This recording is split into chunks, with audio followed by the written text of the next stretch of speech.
Okay, it's 4:30 and time to call our meeting to order. Get a roll call, please. Turk. Here. Anderson. Here. Hogan. Here. Smith. Here. Cheney. Here. Carter. Here. Hazen. Here. Well, I'm welcome those of you who are here tonight for our workshop. We've got several big topics to get through tonight, and our first one up, before we do that, even though we have several topics, we also have two opportunities for public to address the council, one at the beginning and one at the end. So if you came to address the council on a particular issue, you do have an opportunity to do that now. You'll have another opportunity to do that at the end. And we just ask you to give us your name and address for the record, come up and take a seat up here, and we'll give you 3 minutes to make your comments. Seeing no takers, then we'll go ahead and move on to our first workshop agenda item. Looks like we're going to have a couple of representatives from our two cooperating economic development groups, Paul Dennis, who is familiar to us all with CWEDA, and Mike Bomar, who is also with the CREDC. Welcome, gentlemen. Go ahead and have a seat, and thanks for coming in. Thank you. We arm wrestled. I won, so I'm starting. Now, each of you have the slides that we put together. I'm only going to spend probably about 5 minutes on my information. Sorry, Paul. That reminds me. Your packets need to be refreshed, possibly. There might be some additional things. And after that, if they're refreshed, you'll be current. Sorry. Perfect.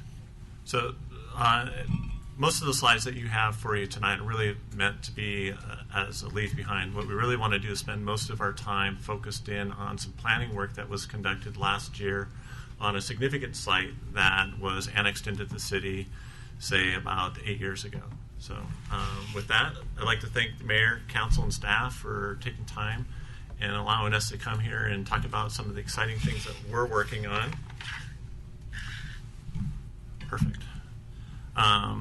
As I mentioned, I'm not going to discuss every item, but as you know, our tasks that we work on are sixfold. It's marketing, planning and outreach, local economic conditions, trying to figure out what's going on in our local marketplace vis-a-vis what's happening in the region and the nation, doing business development. In 2015, going into the beginning of 2016, our organization did a strategic plan. So we looked at ourselves inside and out and decided to try to figure out what is it that we should be doing from 2016 to end of 2020.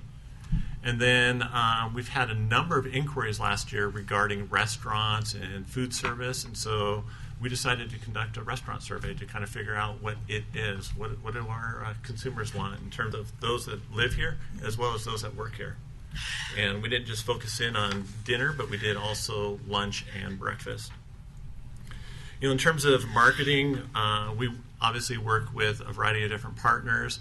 We also try to leverage a lot of the press that we get. We've had a number of magazine articles written on both communities and the organization, looking at some of the economic development efforts that we've conducted. One of the most recent articles is focused on Camas. It's called Business in Focus. It's a magazine. Has a circulation somewhere between about 350 to 400,000. And Mayor and I were part of an interview in terms of trying to promote Camas and all the good things that are happening. So it should be a good article. I know they were in final design as of the end of January. So we're looking forward to seeing that article.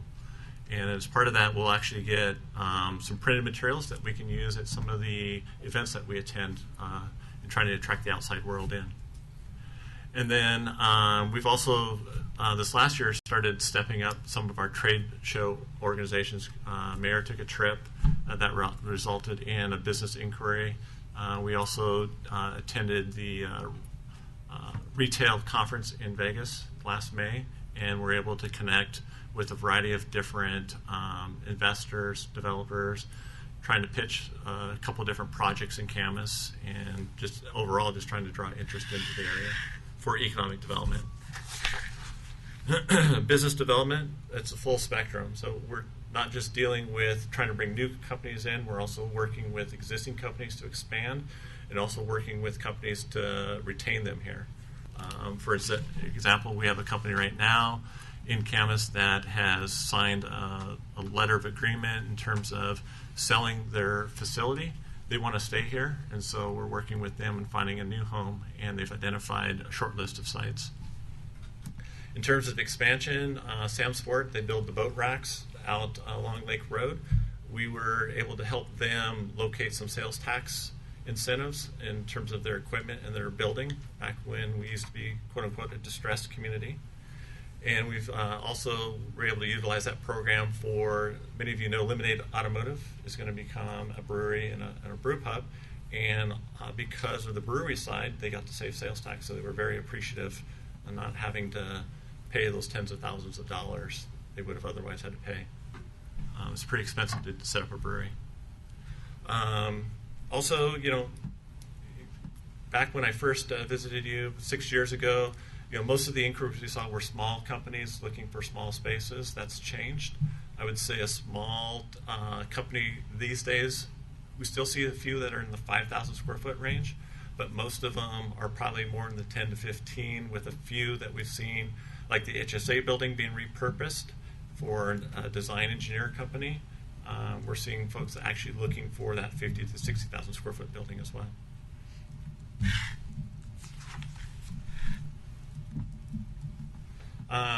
You know, with this slide, it's not necessarily trying to discern what are the individual job gains, job losses, but it's really more of focusing in on when did this community partner with Washougal and the Port in terms of focusing in on economic development. Economic development has always been a part of our community. We were born out of the paper mill, so to speak, and the sawmills and so forth, but really what's happened since we've decided to make economic development a priority. And if you look at the pre-recession, it was hit or miss every year whether we would get a gain or a loss. If you look at the considered efforts that we've had over the last 6 years, we've had steady gains. We've come out of the economic recovery. As of the end of 2014, both communities had recovered their job losses. Camas was a little bit quicker because of some of the efforts we had early on bringing in Fisher Investment, also focusing in on other companies and helping them stabilize and grow as well. So you can look at the individual numbers, and if you want the individual numbers, I'll give them to you, but really to focus in on when you make economic development a priority, it'll pay you dividends. And we've seen that here in the Camas Washougal area. So we did a restaurant survey. It actually, we do have the final results, and we'll provide detailed results to those that really want them.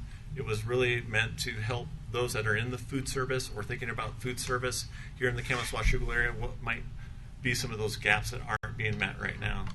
For example, we've had a number, and you've seen this in other communities, we've had a number of folks inquiry about food carts and having a food cart court like you've seen in other communities such as Portland.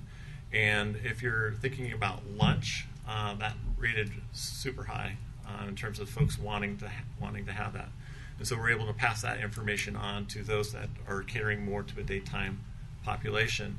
If you're thinking about dinner and price per plate, if you're in the $20 per plate, excluding alcohol, of course, then you'll find that you'll see a lot of consumers here locally want that type of restaurant. Once you get over that $20 per plate, it starts to drop off pretty quick. We even tested above $30 per plate, and that really just dropped off altogether. So if you're in that 15 to 20, that seemed to be a pretty healthy range. Pacific Northwest food was the most dominant request for dinner, followed by steak and seafood. That's always been a pretty high request. Brew pubs, if we could look back when we did this last time as a community back in 2004, brew pubs rated high. They were probably a little bit more middle of the field. We've had a number of operations that have come in. What came in at number 3 was Italian, and both for lunch and dinner, which was pretty interesting. We also asked, do you want national chain? Do you want independent? Only 3% wanted national chain. I think most of us could kind of figure that out, that the majority really want kind of that independent, unique type purveyor. Adult casual dining also was the number one request in terms of dining for dinner and lunch. When it came to breakfast, it was family oriented. type establishments. And what's not on the slide is we also tested for where do you go for lunch, breakfast, or dinner. And lunchtime was very geographic sensitive. In other words, people went close to where they worked.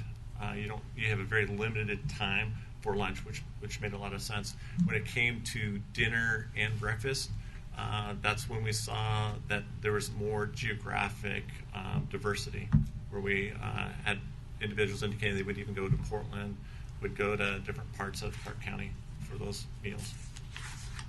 Quick questions?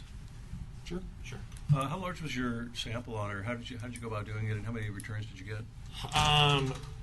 We obviously wanted a huge sample. We ended up with a little bit more than 200. So it was statistically valid sample. So we did go through and work out the math on that. But if you start to break that out in age groups, such as those under the age of 18, we only had like 3 or 4 within the age group. So you have to be very careful about how you dissect that. But we had, I think, it's probably close to 210 responses. Also, I don't know that you would really want to break it up to gender. We had a very favorable response in terms of our female population, and our males, for whatever reason, decided they couldn't click the box. So, it is what it is. But I did watch as those results came in, and once we hit that 150 response mark, there wasn't a lot of deviation in terms of the overall results that were coming in. So we're pretty confident in the steadiness of those and validity of those responses that we got back. And do we send it out electronically to a set group of people, or was it more for somebody to do both. it? So we did do some targeting. So we targeted some major employers. We also had articles in the newspaper, and we also made it available on our website. And so we tried a multifaceted approach to try to get those responses. Good. It's a great question. Thanks. As I mentioned, we did a strategic plan. The board got together. We hired a consultant, J.D. White, along with Eric Hovey. They did some outside interviews outside the organization, so interviewing folks within the community. They did some focus groups with some business individuals on how CWEDA could be helpful, how has it been helpful, what should we be paying attention to over the next 5 to 6 years. They also met with the board and our extended staff, which is really the 2 city administrators and the executive board director, and helped us put together a strategic plan. Really, the crux of the strategic plan really is to help, is our organization should really be helping the port and the 2 cities implement your community plans.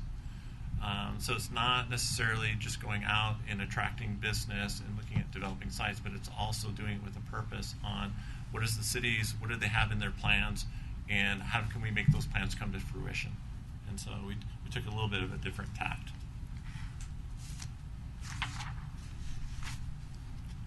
We'll go ahead and skip planning and outreach. And then what I want to wrap up with is you as a body and staff a couple weeks ago got together and had a planning retreat. I'm sure you talked about where's the city headed, what do you want to see happen over the next year, next 5 years, next 20 years. You just adopted a comp plan. Can we put the map up? Thank you. You also allocated in this year's budget the opportunity to do some master planning and work with some of the private property owners on the west side of town, like in the Grass Valley area. And for those that can see this map, when you think about what's left within the city to master plan, to really start to hone in on our economic development projects that we could see come to fruition over the next 20 years, how do we link those in with surrounding land uses and be able to work collaboratively? You've got 3 areas, distinct areas within this community to really try to pull that off and really leave a legacy. Grass Valley out along 38th, and also including around Pack Rim Boulevard with the Sharp properties, what's left of those. Fisher Investments has large land holdings. Here in a couple of weeks, you'll see what Lugliani's been up to in terms of his mixed-use project out along Bybee Curves and 38th. and the McKay McDonald et al. Holdings that are out there. And 3-4 years ago, you saw a group come through with a quote-unquote master plan, try to do some rezoning.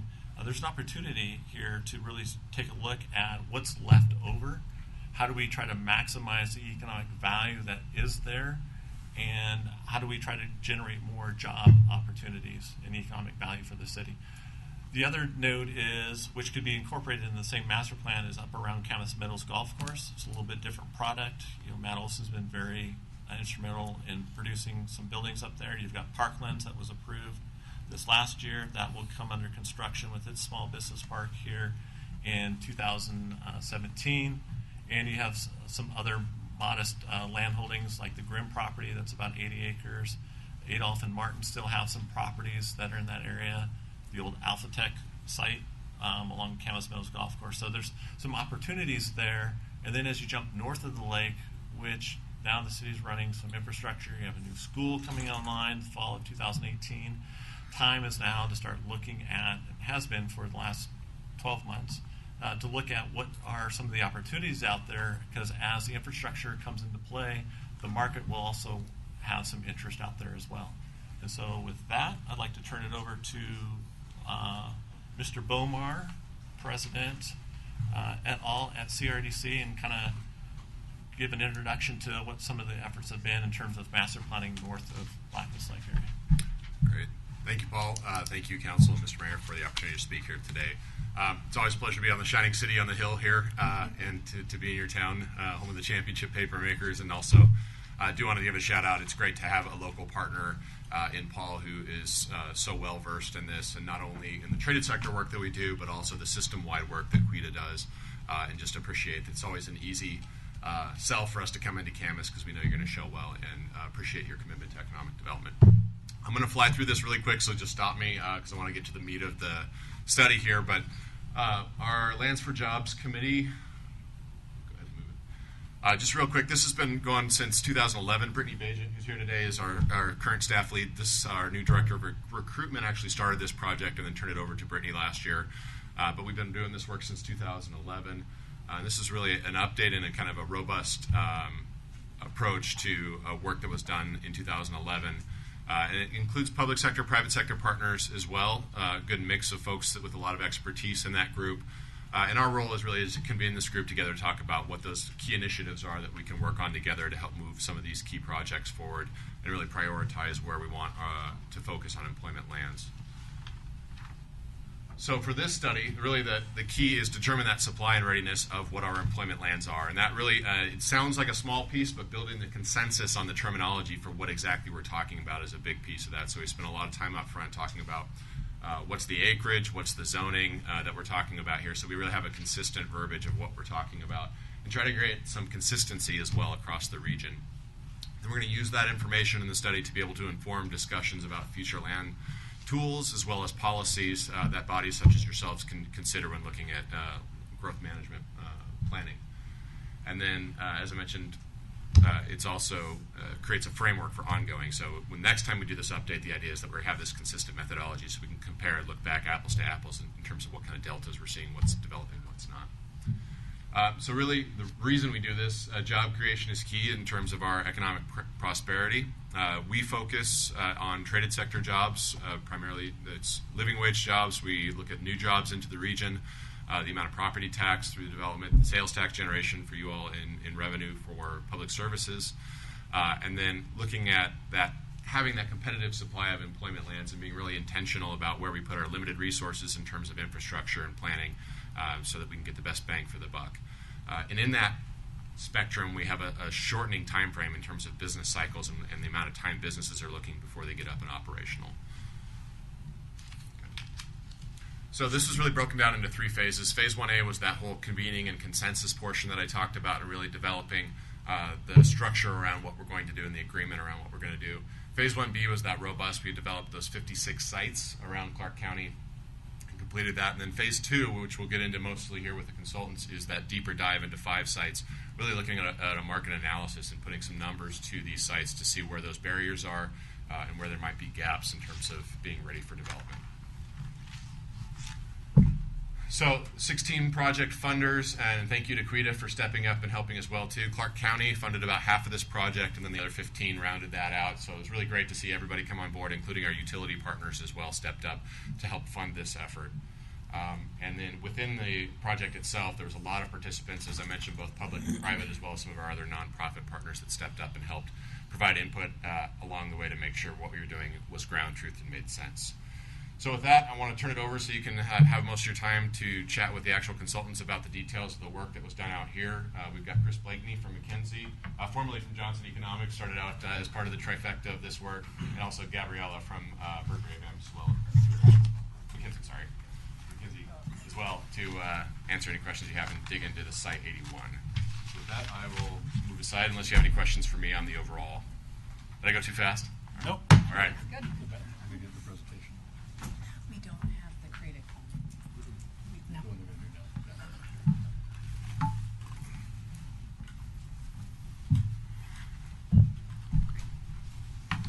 Thank you very much for having us. I will talk a little bit about our phase one, how we created the inventory, and try to wrap up 6 months of work in 5 minutes or less.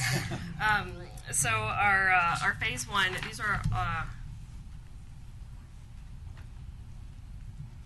all of our objectives here, and really, as Mike said, we're trying to create consensus. What is an employment site? How big is it? How ready is it? And before we were able to move on to actually creating the inventory, we wanted to have a regional understanding where everyone agreed on what we were talking about and where we were moving towards. And then also we wanted to identify target industries that are most likely to locate in Clark County. So with that, we have 7 target industries. I'm sorry, this clicker isn't. There we go. 7 target industry profiles here. High tech, business parks, corporate headquarters, advanced manufacturing, warehouse distribution, industrial parks, and heavy industrial. Moving forward there, talking about the definitions and the consensus. Thank you so much. Talking about the definitions, the meetings, the timing, we came up with 3 different development timeframes for employment sites, talking about looking at development readiness. As Mike said, business timeframes continue to shrink, and so we're really seeing companies ask for land or buildings within 6 months. And so we look, when creating the inventory, Tier 1 was the most ready site. So you can get a shovel in the ground, you have all your permits within 6 months or less. Tier 2 was 7 months to 2.5 years. So these are sites that maybe have transportation, road network issue that needs to be resolved, that can't be resolved within 6 months. Maybe that water line needs to be extended, so it requires just a little bit more time. And then Tier 3, those are sites that have significant issues or multiple issues that are that require more than 2.5 years to be dealt with. So a significant road improvement project or a significant water sewer extensions. And these are all definitions that our stakeholder groups and project advisory groups all agreed on. So we were then able to move on to phase 2, which is actually creating the inventory using the criteria and methods established in phase 1A. And our results are 56 sites. As Mike said, we found 15 sites that were ready within that 6-month ideal time frame. 29 sites that were Tier 2, so that was the 7 to 30 months. So more than half of our sites are in that time frame. And then 12 sites that are Tier 3, so the 2.5 years and further. So we wanted to look a little bit on the sites that are not quite Tier 1, the 7 to 30 months, and what are their issues. There are 29 sites, as I said, so you can't add all these up because some sites have multiple issues, but 28 out of 29 of them required a water sewer storm upgrade. That was the most significant issue for those sites becoming Tier 1. This is the geographic distribution of our inventory. I think you have this in your packet, but you can see the out of the. We don't have a Oh, copy of you don't have this. We'll make sure we get one. Okay, thanks. Yeah, there's a project fact sheet. We'll make sure you have that. That includes this map, and so you can see most of the sites are located along major highways, I-5 and 205, also located at our ports. We have 56 sites, about 4,000 gross acres, and 3,000 net developable. Yes, Could you go back one slide? sure.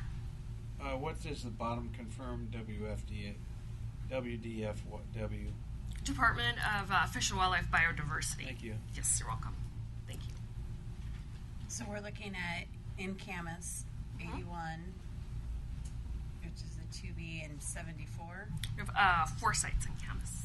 Can you Yep. identify what they are? Yes, so that is my next slide here. Oh, that's an eye chart. That's easy to read. Yeah. So the, map here. So we have these 4. So 81, 74, 75, and 79. Can you see that? Okay, great. So we have 2 in Camas Washougal. So we have 2 sites, 2 Tier 1 sites that are at the port. These 2 here. At the port, so this is about 60 net developable acres. These 4 sites here are all Tier 3. Sites 74 and 75 have water and sewer deficiencies, so making them the Tier 3 sites. Site 79 there in the south there, that is only a Tier 3 site because the property owners are not willing to transact. If they wanted 79. Yeah. So Kind of linear-ish, correct? Is that? if they put their property on the market tomorrow, they would be a Tier 1 site. So that is about 50 acres there. So And in the past, there's been a good reason they hadn't been willing to, so we'll hopefully keep that reason. But just so we keep, so 81 is North Shore, 74, 75 is Camas Parkland-ish. Yeah, Okay. Camas Meadows area. Thank you. Yep. and the Grim site. Yep. Mhm. And then the other is above Sharp, or below Sharp. Where, which? 79. 79, yeah, Yeah. the one in the south. Okay. Thanks. There. Yep. So between these 4 and these 2 sites, it's about 275 net developable acres, which makes up about 10% of our inventory of the 56 sites in terms of acreage. So with that, I'll turn that over to Chris. 8 minutes. Good job. Thanks. Really a competition. That's right. And go. So for phase 2, what we did is we decided to take a little bit of a deeper dive into a subset of those sites. So out of the 56 sites, we said, well, let's study some of these issues in a little bit more detail and try to tease out what some of these constraints are so that we can start to build some policy solutions around what some of these constraints may be, and really dive down and see what some of the issues are. So out of those sites that we had, these are the 5 sites that we took and took a deeper look at. We looked at a site in the center, 3 unincorporated sites in Clark County, and then the heritage site, Site 81 here in Camas. This site is 230 gross acres total. When we start to crunch the numbers and see what is actually net developable due to topography, due to streams, wetlands, those, things of that nature, we got it down to about 115 net developable acres for the entire site. When we take a look at these sites, one of the things we do to back up and talk a little bit about the phase 2 study is we take it really through a conceptual development program. So we say, here's a site, what is a theoretical use or conceptual use that would be a fit for that site? And then we start to talk about the infrastructure and the resources that would be necessary to deliver that use on that site. So a part of that process is really predicated on what use we decide to study as a part of our phase 2 analysis. And for this project, we decided that this lend itself best for a technology-oriented business park, and there's a number of reasons for that. One is the existing path of development. So you have adjacent development that you're seeing that is similar in nature in Columbia Tech and Camas Meadows and things like that. Take a look at the workforce. Workforce lend itself well to that, and also the building orientation necessary to maximize the amount of space on the site. It's not because of topography or other issues. It doesn't lend itself really well to big, huge rectangles, and so it needs to be a building to maximize space on the site. It needs to be a building orientation that is made up of smaller, more modular build out.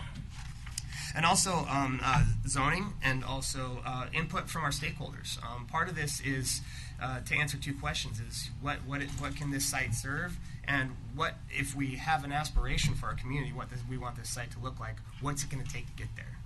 So that also fed into this iterative process that our stakeholders went through to decide which uses we should project on as concepts for each development site. So this is what we ended up with. We ended up with about 18 buildings oriented around a single corridor there. Taken together, if I remember correctly, it was somewhere in the order of 1.4 million square feet of developed space. Buildings, in that kind of $40,000 to $50,000 range or square foot range.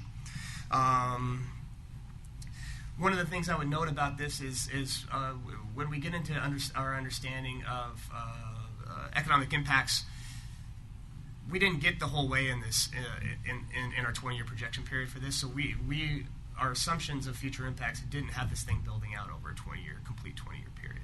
So we were a bit conservative in that nature, I think, as well. To deliver the site,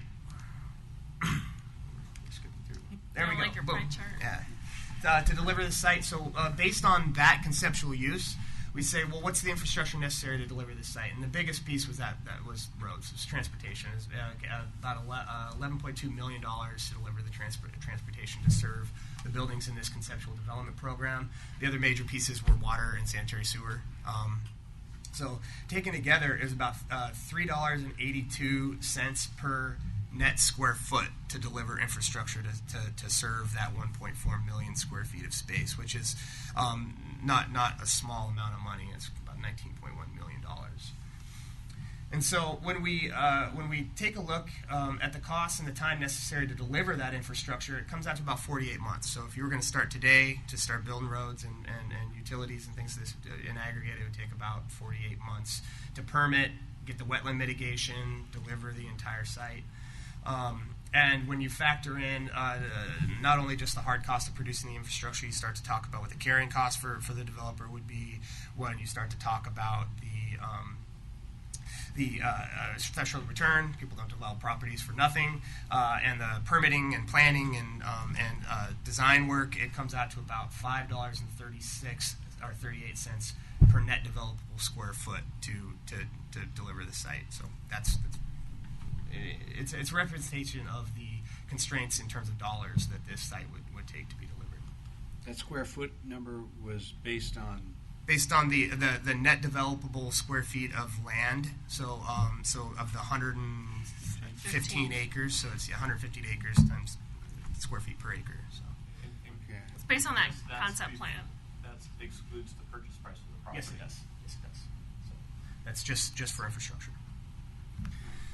And so the next step of our study is to put together the piece about the acquisition price of the property. And so when you consider that in the context of what land is going for out in this area in its existing form, and you compare that against what the ultimate value of the property would be under productive use, we do the math backwards and say, well, what's the gap that this property is facing? And you can interpret this number as the amount that the market really can't absorb. So it's what the site is really upside down in terms of value. And that comes out to about $1.89 a foot. So within the context of our study and the development plan that we projected on this site, something would have to give on this site for the market to be able to pull the trigger on it and say, yeah, we can do something with this project. Now, there could be a number of things that happen with that. It could be an increase in our assumption of what the income is or the value of the property is. So something happens in the community or the area where there's an amenity that increases the value, the ultimate value of the site. It could be that the price of the property falls. It could be that the entity that's investing in infrastructure has a lower carrying cost if it was a port district, for an example. It could be that the community invests in a portion of the utilities or the roads to serve the site. So something's got to give on the site within the context of the study to deliver the site. To come up with that amount of usable acreage, there were a number of factors that went into that. Wetlands, I think, was one that you said, and whatever. How much was the power line aspect of that? That's not something I can answer off the top of my head, but we can certainly make a note and let you know what that was. I would say that when our architects tackle this issue, they try to put you can't put a building under the under the power lines, but we try to orient it so that there's parking underneath it, so that at least it's not completely dead space, so that it becomes part of the overall impervious surface. But you can't put a building underneath it. The issue with this particular site and the power lines was also the slope issues as well, and also the adjacency to the creek and the buffer from that creek as well. Thank you. You're welcome. So when we're talking about the potential for policy to address some of these constraints and these issues, one of the really cool aspects of the study is we also project what the revenues would be on this. So if you're having something that's being put to a productive use, that productive use is going to produce revenues in the way of sales tax revenues and property tax revenues and create jobs in the community. So we want there to be some context for our stakeholders to be able to understand what those decisions mean in terms of what the potential backside output will be. And for this project in particular, direct jobs on site, we estimated had the capacity for about 1,617 jobs. Now remember, that's not the entire 1.4 million. That's just what would be developed within the first 20 years. We didn't go beyond that because if it's not going to be absorbed within our 20-year study horizon, basically pretended it didn't exist. But there would be future land for future development capacity left over after that 20-year period. Average wage in today's dollars is about $65,000 per job. And when we start to talk about tax revenue over that first 20 years, it would generate in the order of $100 million in total sales tax revenues from indirect, direct, and induced sources, and about $17.9 million in property tax revenue over a 20-year period. Within that sales tax, how much of that is the local slice? This is total. So because it was a regional study, we didn't go down to taking a look at the individual jurisdictions, but you could apply whatever your share is and take it off the $100 million. And The 65,000 is an average wage over the 20-year period. Yeah, average wage in today's dollars. So if you assume that wages go up at a percentage per year, it would be taken out over time. But that would be if you had the jobs created today. That's in today's dollars would be 65,000. So 10 years from now, it would be 72, 78%. Yeah. So I think that takes me to the end of the technical piece. Mike, did you want to touch on this? I mean, just kind of what the project's going to be used for moving forward. Yeah.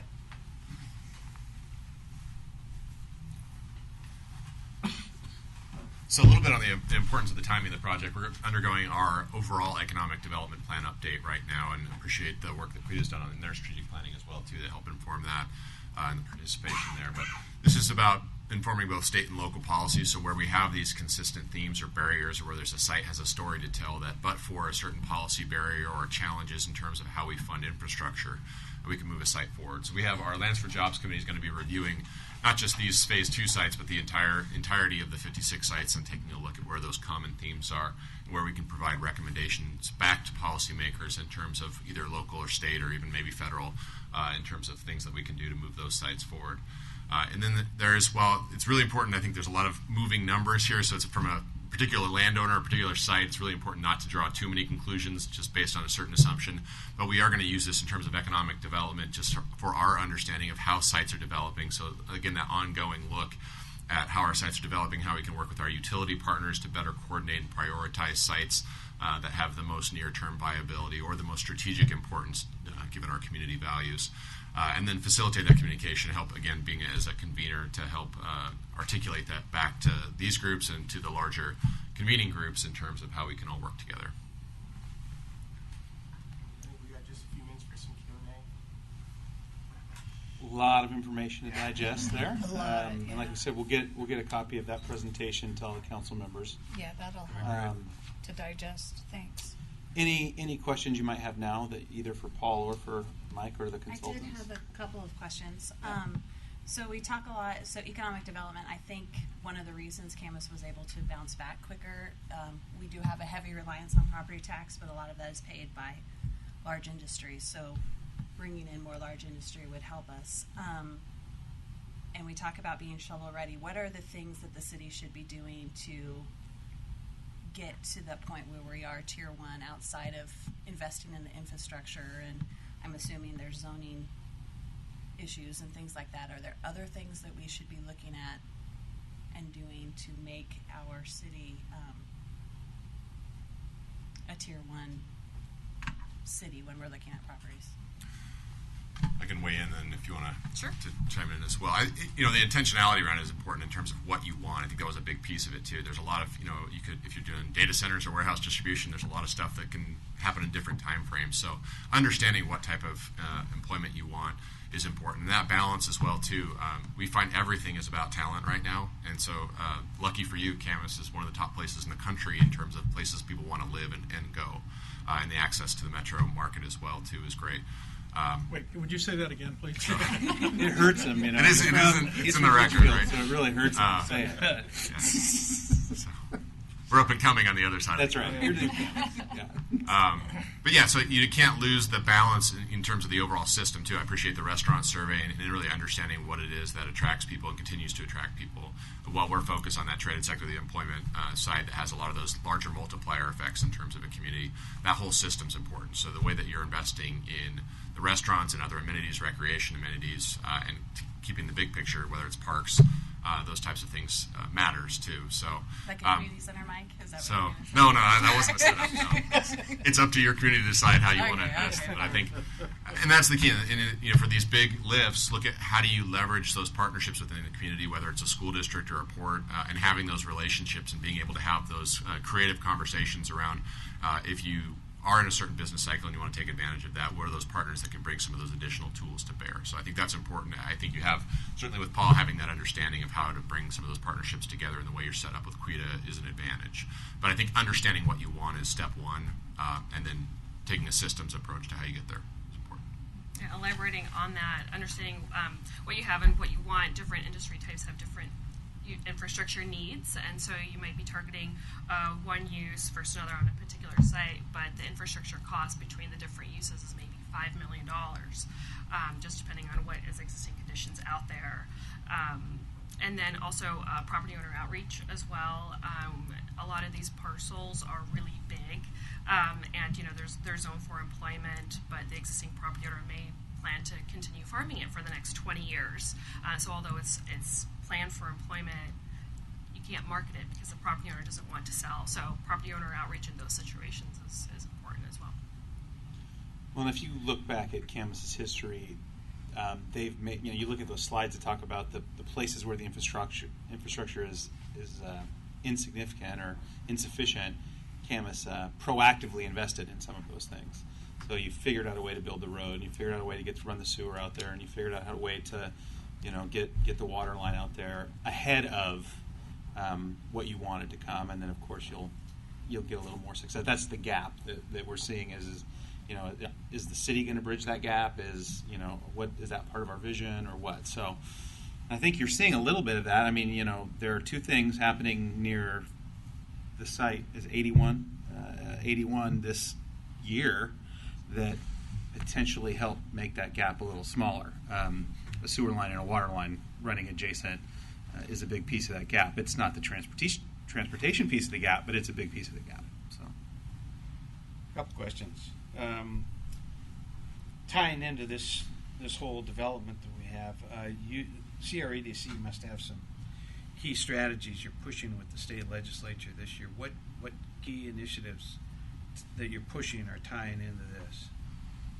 Well, there's a variety. I think one of, in terms of being a relatively limited incentive state, we have a governor's fund that we can tap into from time to time. But for certain industries, there's favorable, and semiconductor has been well in terms of favorable B&O rates. But we also have, there's R&D credits just in terms of innovation, culturing that, and the type of higher education institutions, both with Clark and with WCB, that we can tie into. So we're really pushing for those strategic clusters that we have, getting more of those type of credits, equipment manufacturing kind of offsetting credits, and a lot of those got taken away over the last few years during some of the budget challenges. So we're trying to strategically revive some of those ones that are consistent, particularly for Camas' key sectors here, not just because we like Camas, but some very important industries Clark County wide here. So in semiconductor and life sciences as well too, we're seeing that. So that's kind of the basics of it. There's a lot of specific transportation projects. We just had the Connecting Washington big package lift, and we're doing some other strategic work around those projects and some more local projects to see how we can provide funding or better financing tools in terms of the carrying costs of those projects. Okay.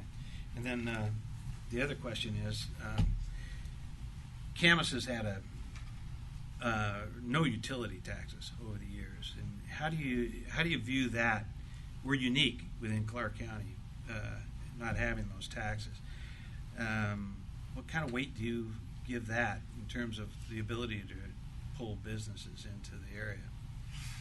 Yeah, I think for each sector it's different, and I frankly don't know specifically the overall makeup in terms of competitiveness between local cities here and what you have and what you don't have.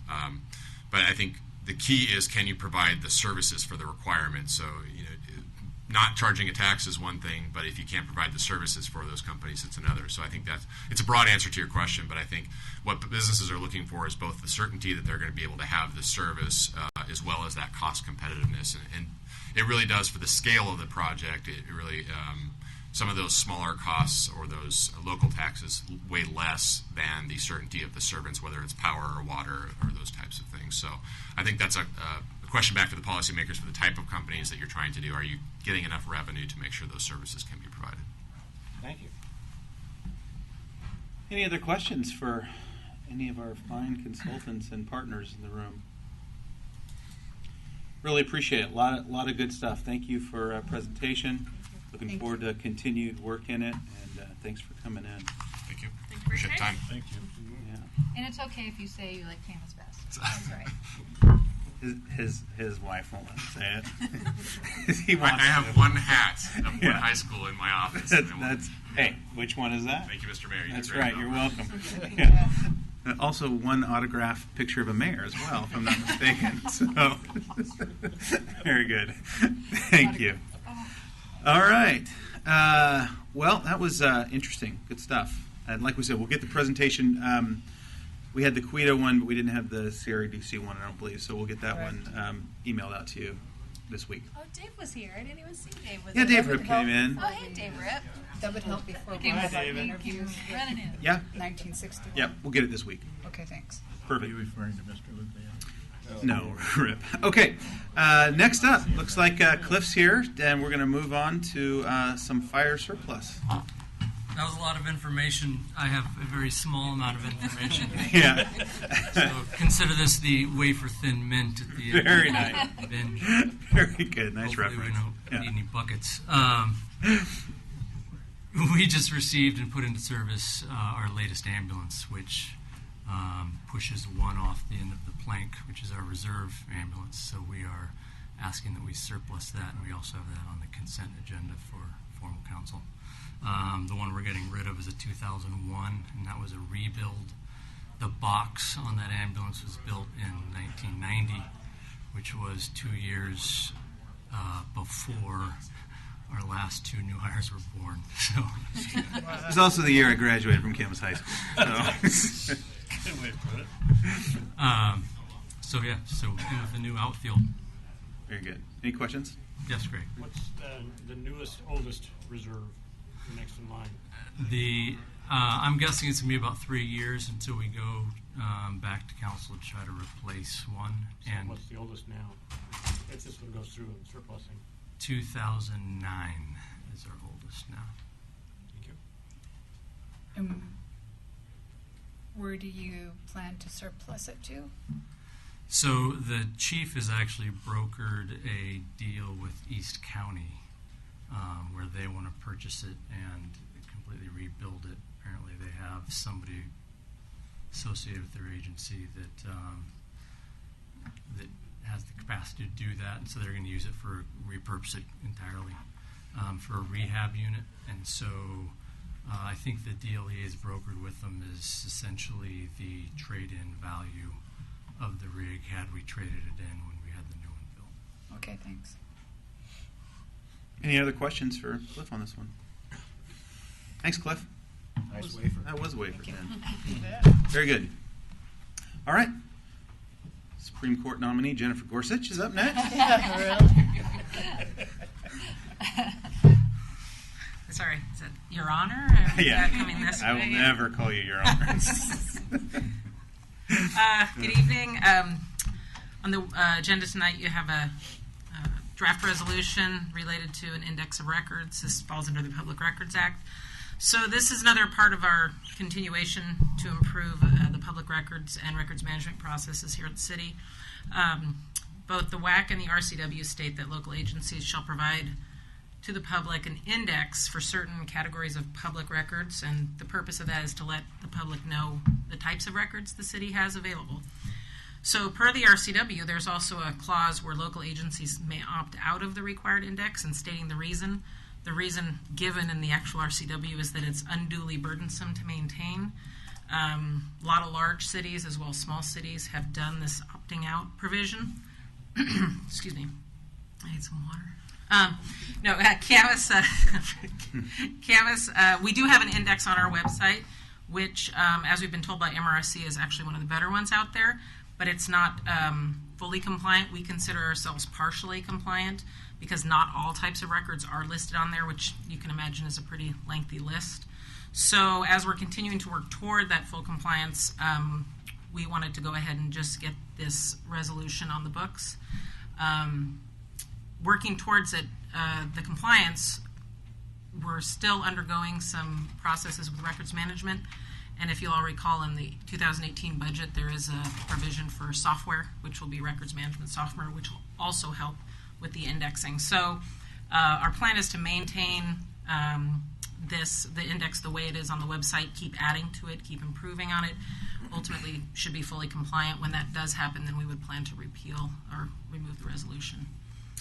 So at this point, the plan is to have it on the next meeting, unless there are some questions or any concerns about that. Questions for Jennifer? All right. Well, thank you. Phil, you have anything? Phil? Okay. Very good. So we'll move on to Mr. Adams. Good evening, Mayor, Council. My first item before you tonight is a construction management consultant services with OTAC for the North Shore Sewer Transmission System, roughly $1.8 million. Part of this will be shared with, or the district will pay for a portion of this, approximately $250,000, all said and done. Just a couple things I was thinking about the project and this consultant contract. It's a big, expensive contract. But I started thinking about it today. This project, we have got 11 miles of pipeline. The project's 4.5 miles long, but we have to put in 11 miles worth of pipe and 2 big pump stations, and we're going to do it in 365 days. So we're going to have a lot of people on board to get this project done in the next year. So that's one reason I think you see the costs up there. If we get a good contractor, I don't see us spending all this money. But anyway, I will open it up for questions. Sure. Just take it. And yeah, that's a good point too, is it's not just OTAC, it's 5 consultants. One of them is AI Northwest, and there's about $190,000 in there just for archaeology. We also have GRI in there, very small amount, but just in case we run into groundwater or some kind of rock issue. And then we have, of course, CH2M Hill is going to be doing our pump station construction management. Sam, I have a question. Sure. So the total cost of the project was what, projected at how much? We are at $12.2 million with the water line. Okay. Our side of it was $10 million. Okay. Yeah, it made me swallow hard to see 1.7, cost for oversight. Yeah. Coordination, but I understand the escalated time contributes to the additional cost. Yep. So OTAC's going to be they're going to run the whole project. They'll be the prime. And is there a lead individual that's going to work Yes. for them on this project? Yes, Ian, and I can't think of his last name right now. Just curious. Yeah, and he's of course well skilled in this. So yeah, he'll be the lead. So he'll be the project manager, Yes. so to speak. Okay, thanks. So what is the total amount to the city for this contract? How much is the school district picking up, or? Roughly 250,000 out of the 1.7. Okay. Yeah. So we're in it for about 1.5. Yeah. Yep. Any other questions for Sam on that one? Since this is a fast track item, the staff has asked council to consider this tonight on consent agenda 2. Great. I might add that it was scheduled to be on our last meeting, and it got canceled, because otherwise we would have not had them on the same night, but now we're up against the deadline. It's under $2 million. What the heck? The cancellation from the ice storm definitely created a little deeper meeting tonight. So Because we do go to ad on February 16th for the project. So we're moving right along.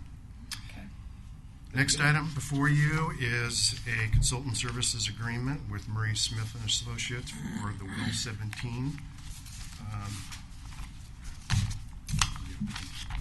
Paperwork here. Once again, just some highlights here. We're looking at a Well 17 up in the Lake Road area, somewhere around maybe the UL Lab area or property that we own by UL Lab. So one of the things here is first really to do a site reconnaissance, take a look at, is there big piping there that we can hook up to power? Are there any environmental issues? So we have environmental folks on board, as well as a geotech person to look at, or a hydrogeotech person to look at. Can we get water at this location? This is a long track project. It's 2 years. And we're at about $180,000. So pretty good team here with Murray Smith. They've done quite a bit of work with CPU on their well sites. So there is a long lead time. Once again, I think it's a fairly expensive project, but when you look at 2 years of work just to get to a point where you can drill a test well and then get water rights for that well, and then go into final construction for a permanent well. It's quite a project. Any questions? The permitting process from the state is quite long, isn't it, to get a permit for a new well? Yes, and part of that here is to actually hire a sub-consultant, and they become kind of ecology staff, and they do all the paperwork like they're a staff person, and they move it, and you go to the top of the pile. Okay. You pay for it, but you have to pay for it. you pay to go to the top. Yes. Pay to go to the top. Okay, that's what I thought. Thanks. All right. Thanks, Sam. Yep. And that will be on consent on February 22nd, not the 21st. Very good. Great. All right. Work. Okay. Curly, looks like you got a few items for us, and Bill? Seems like it's been a long time since I've been up here. On January 10th, the Parking Advisory Committee met to discuss some parking changes in the downtown core. They're recommending a couple of changes. Those two changes are 2 spaces in front of Soap Chest on Everett Street, north of 5th. They are recommending a couple of 2-hour spaces in front of that business. And then down here by the building department, there are some 1-hour spaces that are underused. So we recommended them that we try opening those up for 72-hour parking. And they are recommending that as well. So staff would like to bring back a resolution next time for you to consider to adopt those parking revisions in the downtown core. Be happy to take any questions you might have. any questions for Curly on this one? Just one, please. Curly, I know that, well, at least I have committed to try not to micro this stuff when I see it, but I am curious about the City Hall parking. I know we're going to acquire some property here coming up pretty soon, and hopefully to expand some parking, but what was the thinking on making those 72 when frankly, today it was difficult to find a spot, and I'm worried about being plugged up. Why did they, or who proposed the 72-hour, and what was the logic behind it next to City Hall? Well, I think staff actually recommended it because we saw that the spaces aren't being used. Initially, we thought maybe the contractors and people coming in for building permits would be using those. They're actually pulling into the lot, parking in there, and they're there for a short time and they leave. So the thought is if we can have an area where some of the, anybody in downtown, if they're parking, they're staying for a long amount of time, it just allows for more spaces for that to be done, and may free up some other spaces than not playing the game where they're moving to evade. And so anyway, that's kind of the thought process behind it. Well, playing the devil's advocate, it seems that 72 hours is in a downtown core area is essentially designed to accommodate residents. Yeah. And it just, for me, it doesn't fit. So what I it's think we had a worth. similar discussion about I don't know if you're thinking about a 6-hour or an 8-hour parking space, but those basically they don't get they're not monitored by the police department. So the thought is just taking the time limit off of that space. It's equivalent to if you go to a 6 or an 8 hour, they really are an all-day space. I'll chime in just a little bit because I was directly involved in that proposal. So, in your downtown, remember, standard parking throughout the city is 72 hours. That's just the baseline, and then everything else is an exception from that. So, and in the downtown, and if you talk with anybody in the downtown, or if you talked with the downtown Camas Association, and many of the merchants, etc., in the downtown, where they like to see the 2-hour parking limits or the more limited is where there's retail, restaurants, and those types of activities, and that's to get turnover because the customers come, they do their shopping, and they move on. In the downtown, you also have professional offices and businesses. So on this side of downtown, it's much more that case. So you have you have attorneys' offices, you have accountant offices. There's a new physical therapy another block up the street, and then you have some residences as well, and City Hall with that. The other user of spaces in this area is the library and the patrons to the library. What happens is the corridor, the section across from the library over here between 4th, 5th, and what's the cross street here? Franklin. That area, that block over there has been getting more and more utilized. So it's pretty much full every day, and it's a matter of if you're here before 8, you get parking. If you're not, there's no parking. By opening up an area that, as everybody drives in each morning, this 1-hour parking spaces, those are open almost all day. And you might see 1 or 2 parking patrons in the 8 or 9 spaces all day long. So some of them are never utilized, except for a very specific event like a Camas Days or some major activity in the downtown. So what we're trying to do is maximize the use of the spaces in the most efficient way. The parking committee is really interested in trying to, they know that as things change and evolve, there's a need to relook at different areas. Just real quick, I want to touch on the request on the soap show. That area, that's an example of why they wanted to look at it a little further. It's because that area was never retail. There was no building there. There was nothing else. It was 72-hour parking, and for the longest period of time. Where's that? Where the soap chest is. The new yeah, we went to the grand opening. But that area. So that area got changed to a 2-hour. But where there's other more professional offices and stuff is shifting things around as the downtown evolves. That's the concept. Well, my 2 cents is that I just see this 72 hours is 3 days is out of place adjacent to City Hall. I park in those spots. I know Greg does too, not that I'm speaking for Greg. But I just like to see traffic move and have that available to us. And I think code enforcement does enforce the 2 hour there. So that's my 2 cents. Okay, thank you. This body is the ultimate authority on them. Ultimately, Yep. the council will get to Make the either determination. vote up or down That's correct. the recommendation of our appointed commission. So, We will bring you whatever you would like to see in a resolution, or we don't have to bring you a resolution. any other questions or comments for these guys on this issue? Great. You got something else, Curly, right? I have 2 more items tonight.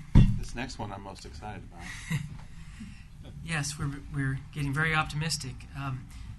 This item H is for construction services from our consultant, Forest Home Road slide repair. The acquisitions for the right-of-way are at the title company, and we're hoping to get those closed soon and be able to go out to ad for construction here soon. So we have a contract that would add $58,000 to the original contract for HDJ, which is now PBS, to assist us with construction services. Be happy to take any questions on that one. Any questions on this one? Other than how quickly can you get it Yeah, done? when will it be? Get tired of. All right, thanks, Curly. What next? You bet. The last one is we're gearing up to start the Larkspur design, and so we've selected a consultant that is OTAC, and we have a scope that's on the agenda. It's a draft. We want to bring back the scope and the budget next time on consent, and so that's in front of you. I'll be happy to take any questions on this item as well. Questions for Curly on Larkspur? All right, Curly, thank you. Thank you. Good job. Steve, you have anything for us tonight? I do. Just 2 or 3 updates for you.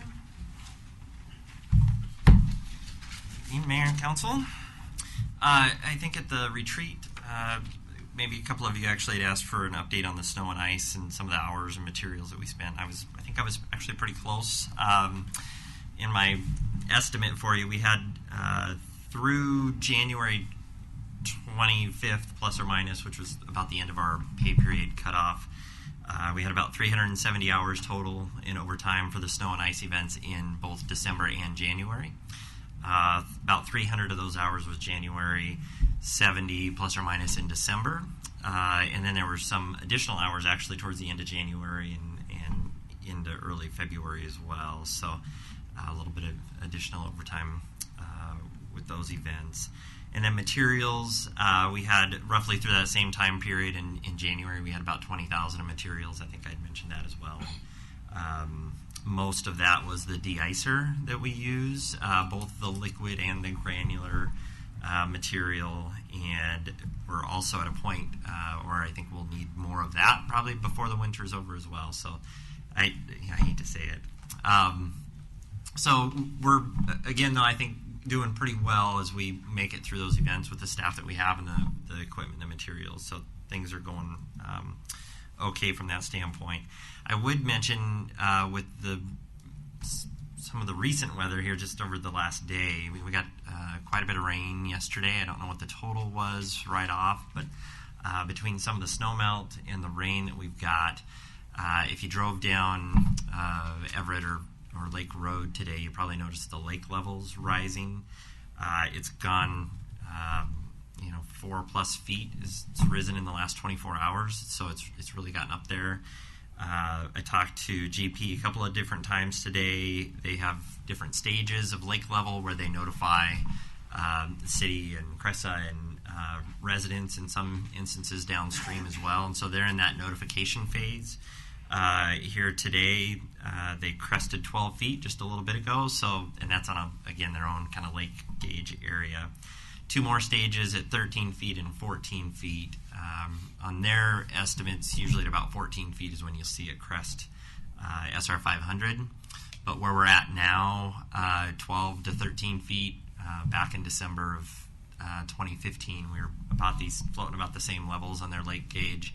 The areas at Ledbetter and Goodwin, where you have some of the culverts flowing into the lake, started to crest and get over the road there. So we're keeping an eye on it.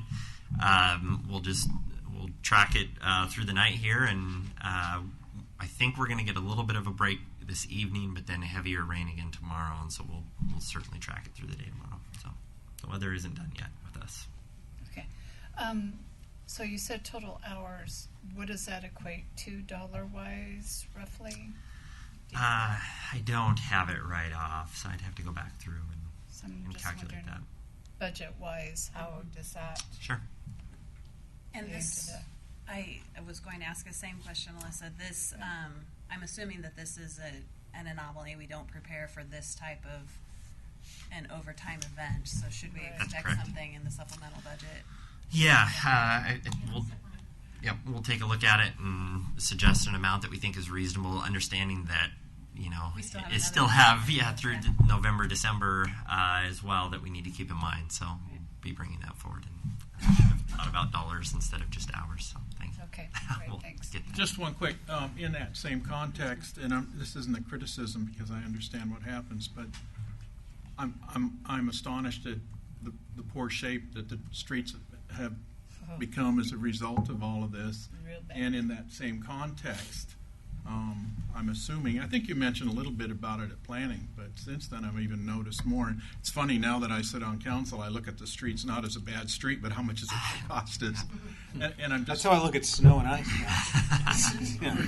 it'd be interesting to see what that assessment of damage is and how much that might cost us and how we're going to fund that as well. Yeah, and we'll be able to provide that. Again, I think I mentioned we'll be going out with a bid here shortly to essentially grind a lot of those areas out and repave them. And so we should be able to estimate that fairly closely and give a number at that point.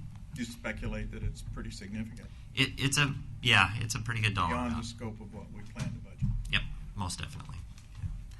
But the saving grace being that we didn't get to a lot of the areas So we're last year. So we're not redoing something. Yeah. That's correct. And there's some And didn't spend that appropriation, money. And exactly. didn't spend it. Right. Yep. That's fine.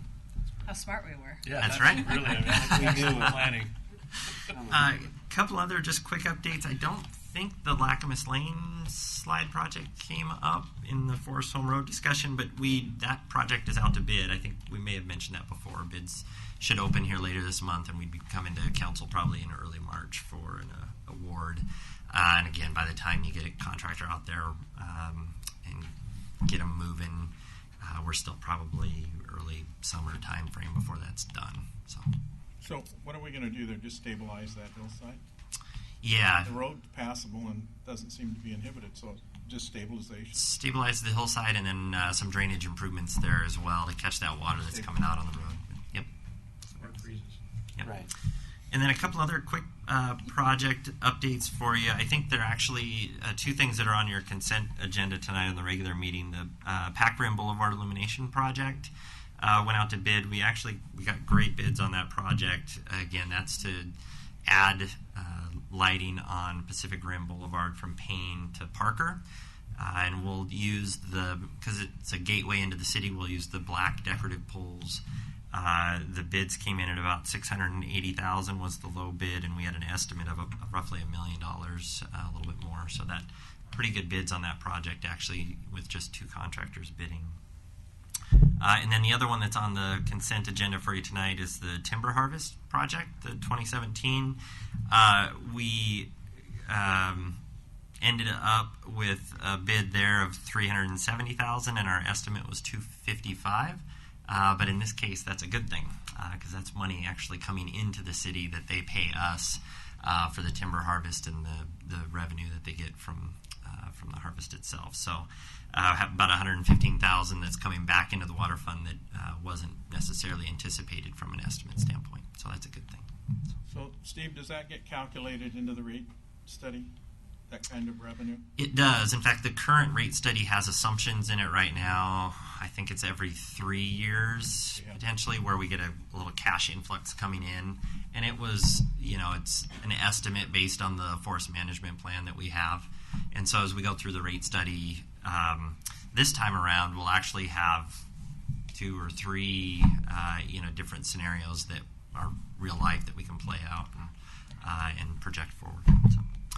The last thing I'd have for you is just in Public Works here, where we've got a number of retirements that have been semi-recently announced. Mike Stevens, who was at the city for 34 years, his last day was officially January 31st. That's tough to see.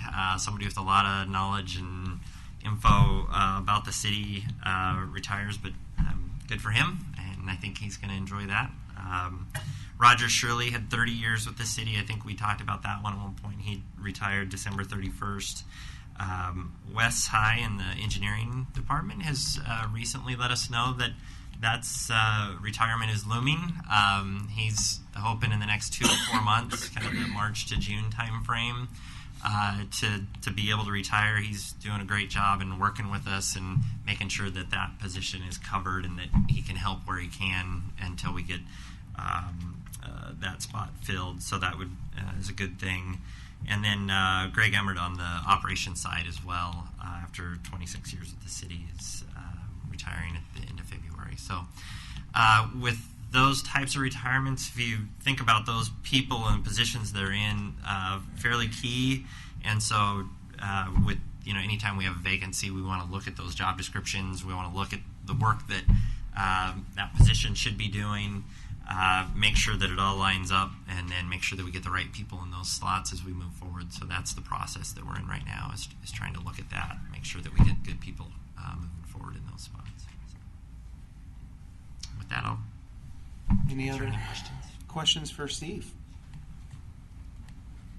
Thanks, Steve. Okay, thank you. All right. Pete? All right. Good evening. I'm surprised you don't have a parka on coming back from where you came from. Well, I am really kind of fed up with the snow and ice. I was delayed by an hour because the plane I was supposed to get on was coming out of Seattle. So as they had to de-ice the plane, it caused it to be an hour late, which, anyway. But it was a little nicer there. One thing to follow up on Steve Wells' comments with Wes High's pending retirement, one of the things like we did for one of the fire positions so that we could get a new hire into the academy. With Wes, he's doing so much of, virtually all of the development review engineering, or the majority of it. And so I think we're going to ask you if we can double fill that position for a period of time, so that one, he can transfer some knowledge. Secondly, that position won't be vacant for a period of time, and we have to hire consultants to do some of that work at a significantly higher rate. So, seeing some head nods, we'll do that. A couple things that I had to update you for. One, the strategic plan got kicked off at the planning conference, but it's really going in earnest now as the interviews start this week, and I believe Heather has scheduled with all of you. So that's moving forward. As you recall, we were doing a classification and compensation study, and that's well underway, and we should have recommended compensation figures by the end of the month, and so there'll be a follow-up with you as we progress with that work. Who's the vendor? Yeah, HR Answers. Thank you. I always call them HR Solutions, but that's somebody else. So we have a committee that is reviewing the EMS alternative delivery model proposals as we speak. I was able to review mine on the plane coming back today, and we should have a recommendation by the end of the week for a consultant to do that work. And then as a follow-up to the planning conference, department heads have begun developing detailed financial needs work to determine staffing and capital needs for both today and in the future. And what we're asking them to do is to show the estimated additional staffing as well as capital needs on an annual or for every biennium basis, so that we can then cost all that out, and then department heads will then review that and fine-tune that. And beginning in March, we'll start working with the planning conference. From the planning conference, we'll be working with the finance committee to kind of flesh that out further and see what seems to be viable. So we're at the planning conference, we were at a very high level. Now we're starting to get down to, actually number of people and the specifics that we would at least recommend for consideration. And that's all I had, unless you had any questions. Any questions for Pete? All right. All right, thank you. Okay, time for council comments. We'll start on the far end with Mr. Hazen. Thank you, Mr. Mayor. I enjoyed the annual planning conference. That was good discussion, and look forward to working on some of the things that we talked about. We'll certainly pick up some of that in the Finance Committee, so look forward to that. I think the only other thing I've got Parks Retreat meeting tomorrow, so we decided to go ahead and take a 4-hour chunk in addition to our monthly meetings to look at citywide funding, review 2016, try to do some planning for 2017. So that's tomorrow. Retreat, where are you guys doing it? We're doing that at the lodge. Very nice. We find that we don't have enough time to really go through some deeper issues, and so we wanted to set some time aside to do it. It got canceled twice because of snow. This is the third, I believe. It's nice when we get these reports like we had Friday, which was, or Saturday. There's going to be a foot of snow or rain. It's going to be one of those two. Yeah. So, yeah, that's it. All right, great. Ms. Turk. I don't really have anything that probably won't be discussed later, except for I want to tag on to that is that I'm kind of help with the partners with Camas Parks and Recreation Group, and we just one of the things you discussed at the Parks Commission and that we're going to be funding is this Ivy League, which is a way to get Ivy out of our parks. It's a volunteer effort, so we're going to, instead of focusing only on a community center, as we know the partners with Camas Parks and Rec broadened, and this will be the first real activity that the group is doing, so I'm very excited about it. It will probably be at Fallen Leaf Lake in that area because apparently there's a lot of ivy there, and we don't have a date set or anything, but I thought I'd let you know. It's a great idea. Yeah, I think it was Cassie brought it to us. I'm not sure. Yeah, she Cassie explained it to us Marshall also. is fantastic on all of these parks boards. I talked about it with the leadership group at Camas High School just because I was intrigued by it as well and hearing it, and they are all looking for volunteer opportunities, and so there may be some good connections we can steer to bodies at some point. So. Absolutely. Great. Mr. Cheney. So a question on that, is that, just for public edification, is that relate to the potential loss of trees because the ivy chokes trees out? Absolutely. We're not just going to go after ivy because we don't like it, right? It's English, and we're against English, right. everything Yeah. English in the city of Camas. Besides fish and chips. We Yeah, besides, we do like we're okay with chips. those. But, yeah. But And yes. good beer. Yeah. Oh, and the beer. Nor do you have to have okay. an Ivy League education to help. Okay. Yeah. Yeah. So. So yes, it is.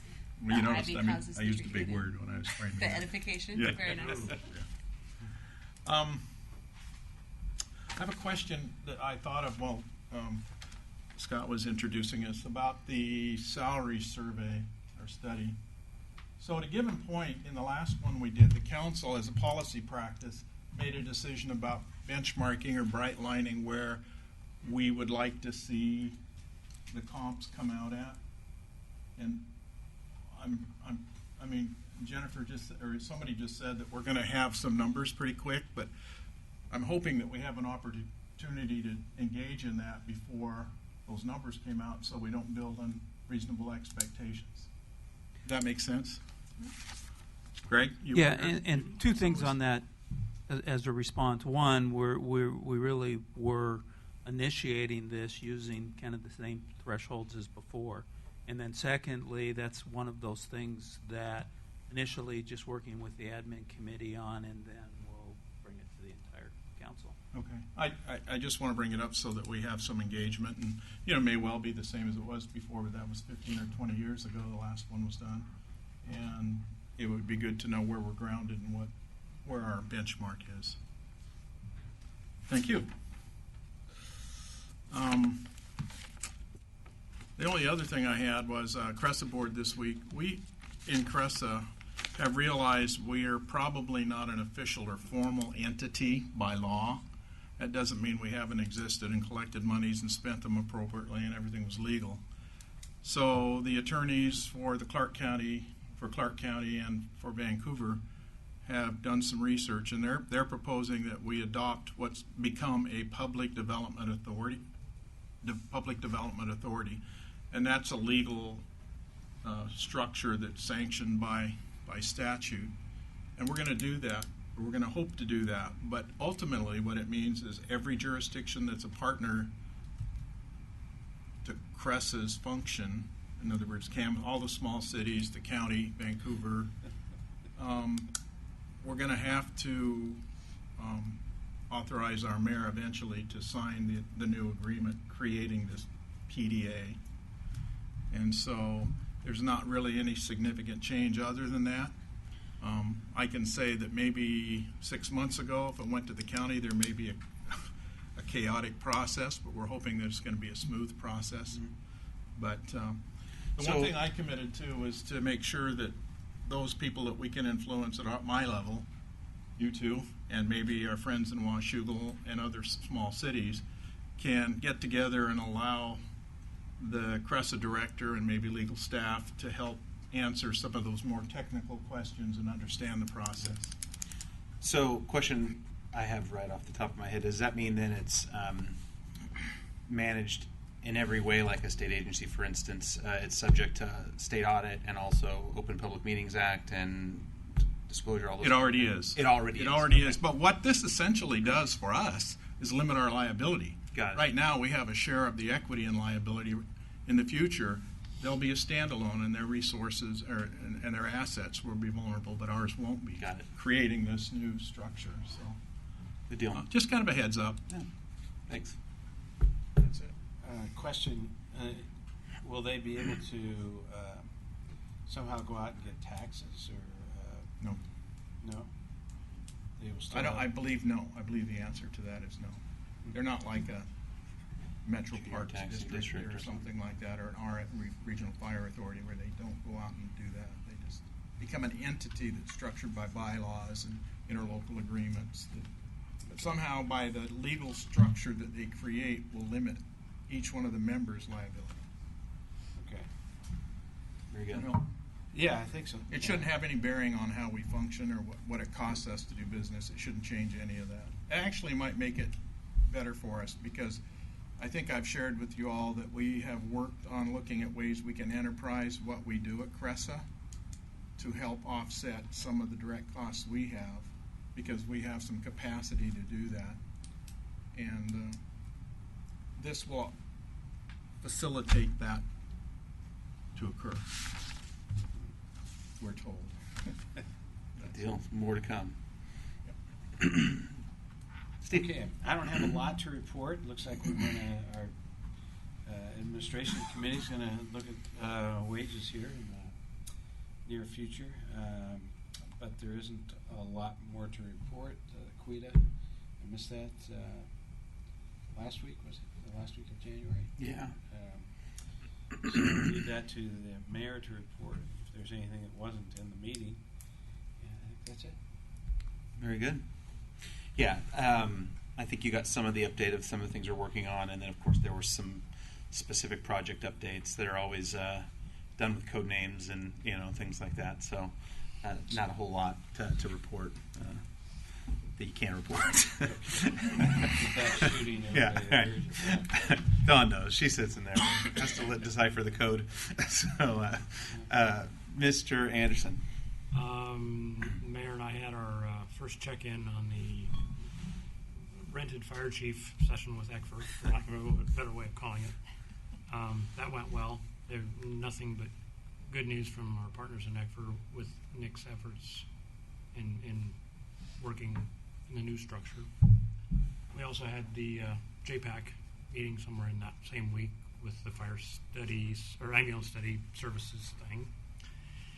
And prior in the month, I got volunteered to be vice chair at CTRAN, so that's another opportunity for me this year. Congratulations. Don't miss a meeting. You shouldn't do that. I didn't miss it. He just forgot to object. Anyway, so that's another chunk of my every month before the meeting. There's another meeting to talk about the meeting with the chair. That's true. Yeah, so you're used to that model as well. So, gee, I'm glad I have Mondays off right now. Makes room for more meetings. Yeah. Mm. You laugh.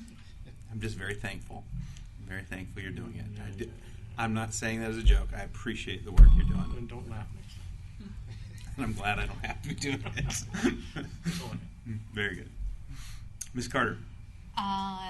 Thursday before, as some of our freezing rain fell, the Library Board of Trustees met, and we had a representative from the State Library down to talk to the board about Board of Trustees roles and their relationship with the director. So it was really good. It was fast-paced, and it was good, and then we pretty much adjourned after that so everybody could get home safely. But it was good. It was really good. And then this weekend on a reschedule is the DCA board retreat, along with a rescheduled first Friday, which is now second Friday because of that, yet again, freezing rain. So that's all I got. Very good. Ms. Smith. No, other than I attended my one and only RTC meeting for the year, which was okay.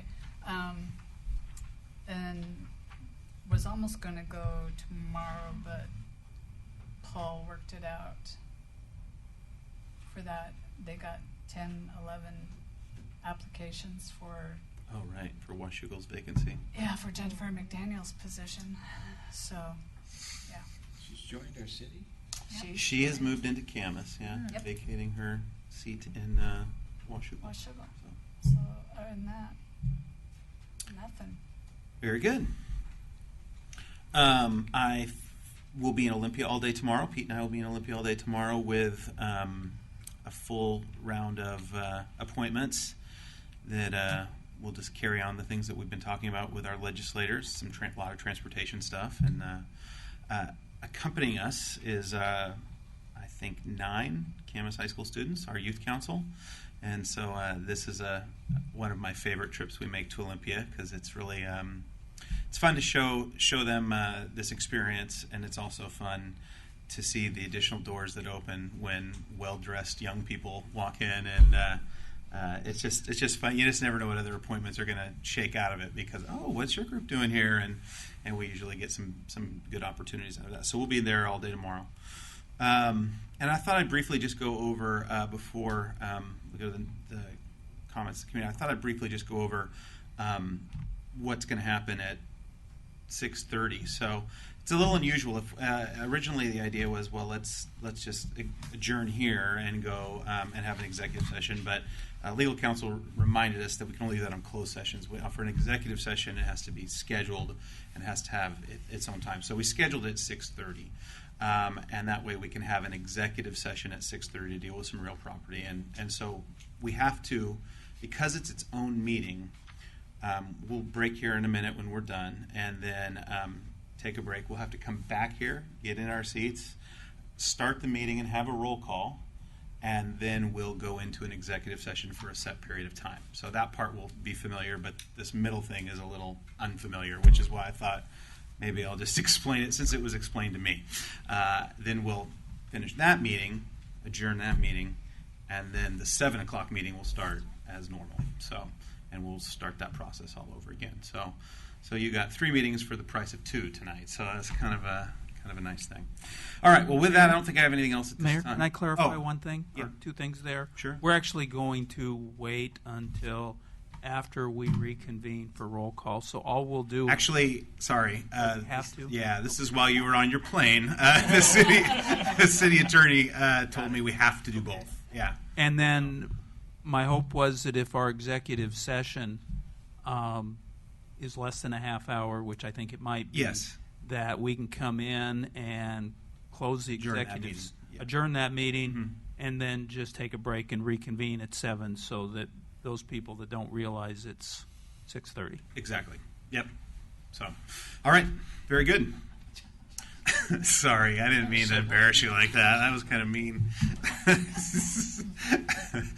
Okay. Well, we do have an opportunity for public to address the council. If you'd like to address the council tonight, we just need your name and address for the record. Invite you to come up here to a chair and speak into the mic, and we'll give you up to 3 minutes to make your comments.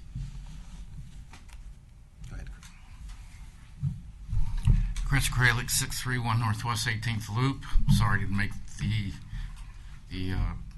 yearly annual meeting, and I did read enough in the paper about what was going on. And the issue that I've got going here are two things. It's the utility tax, and was there any mentioning of bringing up a transportation tax like Eric Levinston was proposing at one time? So there was brief As far as discussion street of repairs and all what that. the options are available, and that was mentioned as an option, but there was no direction by the council to pursue any of those specifically yet. Okay. So that conversation will happen down the road. Okay, that's what I wanted to find out about that, because I missed that part. Yeah, that conversation was really more about the needs and then the tools that are available, and the direction the council gave was let's pursue looking at what those could be. So Okay. there was no specific. Okay, and yeah, because our streets are in bad shape. They're all failing. You know, and I Well, know it Eric, seems worse than it is right now. Yeah, but yeah, you're right. But It needs you know, there's a lot of the streets throughout town that are in very bad shape, and I remember Eric going crazy. I know it was a different economical time at that time, but still, it costs a lot of money. So, yeah, just wanted to know. Thank you. Thanks, Chris. Thanks, Chris. Anyone else wish to address the council? Okay, well, we will be adjourned till a new meeting starts at 6:30.